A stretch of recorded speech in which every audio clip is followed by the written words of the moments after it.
Hey everyone! In this tutorial, I'll show you how to use Excel's quick analysis tool to analyze your data. First, select the data you want to analyze.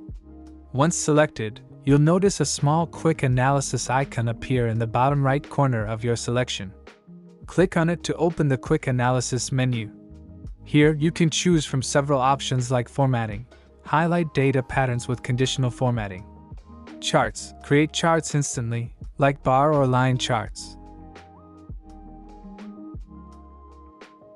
totals, quickly add totals, averages, or percentages.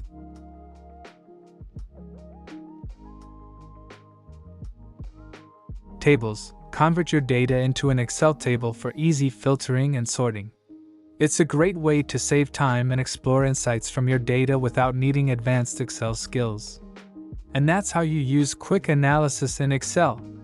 It's simple, fast, and effective. Give it a try and take your data analysis to the next level.